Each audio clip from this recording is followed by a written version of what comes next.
Hello, it's April 24th, 2024, and it's time for the weekly word. And the weekly word is present.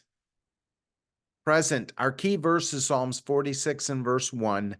God is our refuge and strength, a very present help in trouble. So, what does it mean to you for someone to be fully present? As far as a definition goes, there's more than one definition for this English word, but the one that we're focusing on today is to be here, to be attentive, to be ready and available, to be in someone's presence, to be found in attendance. What is happening right now? Being present can refer to physical location, or even more importantly, a mental state of being focused on the time at hand.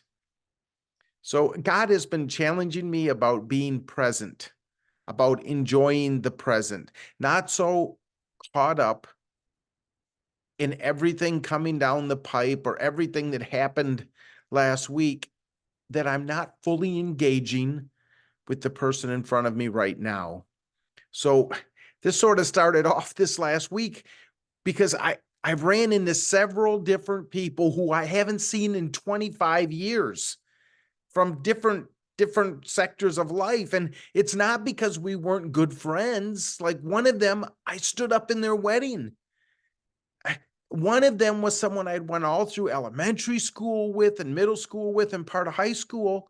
But then I moved away to the Philippines, and after graduation, they moved away, and unintentionally 25 years went by.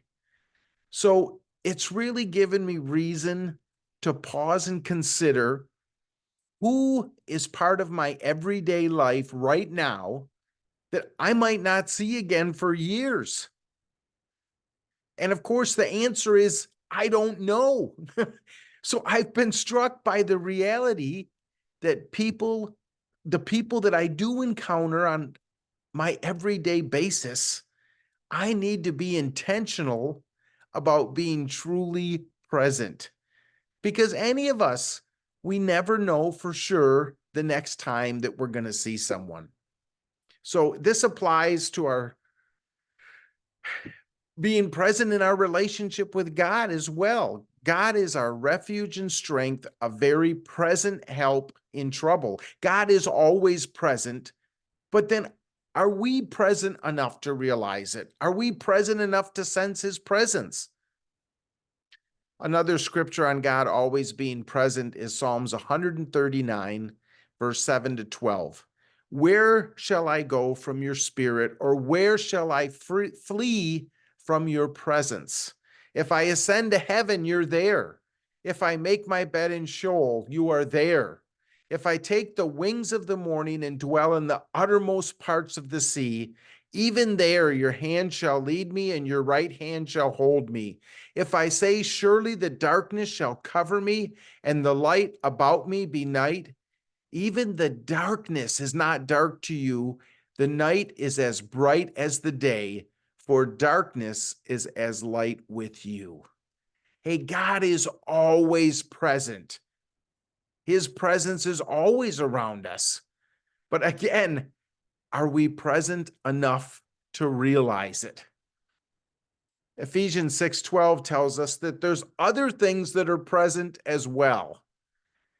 It says, we do not wrestle against flesh and blood, but against the rulers, against the authorities, against cosmic powers over this present darkness, against the spiritual forces of evil in the heavenly places.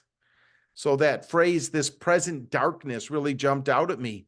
Because both God and evil are present in the world around us, we must be alert and aware of who we are focusing on and what we are allowing to distract us.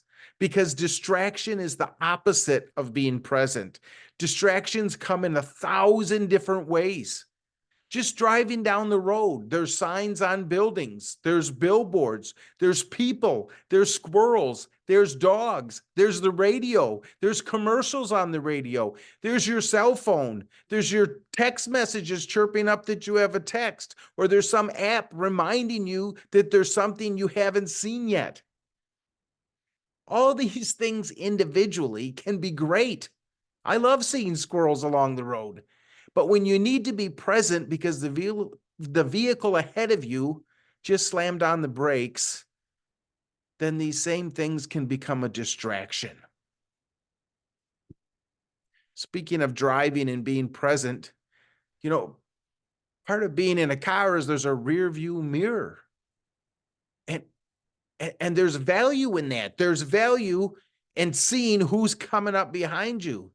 Just like in our own life, there's value in being aware of our past, because if we don't learn from our mistakes, we're destined to repeat them. But if we stay focused on the rear view mirror, we're going to go off the road. We're going to get in an accident. And it's, again, the same in our life. All of us have a past, and it's great. It's great to think about the past at times and be aware of the past, but we can't live there. There's the past, there's the present, and there's the future. This is a really deep one, I know.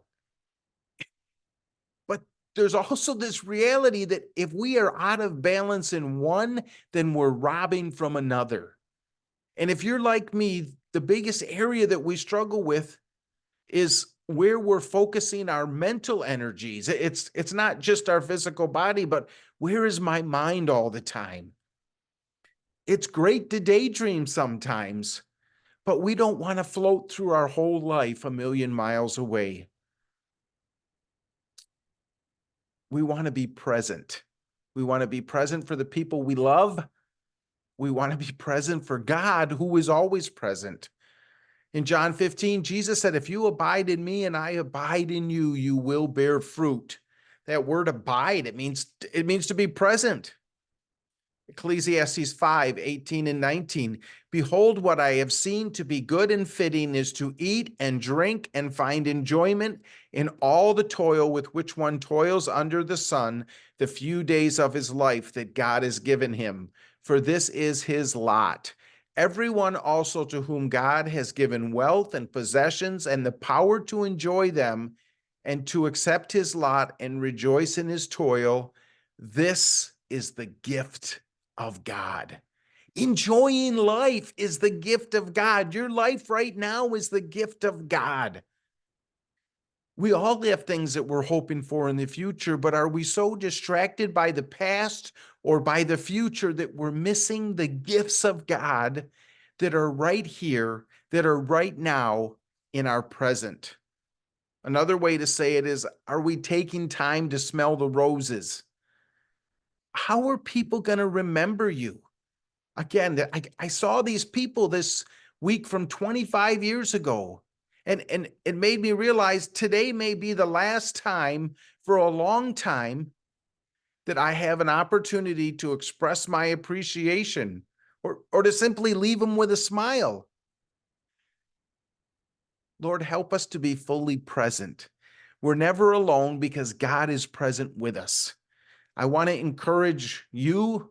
I need to encourage myself to ask God for his help in recognizing his presence and being present in my thoughts, in thankfulness, and in prayers back to him. So God bless you. Have a wonderful week.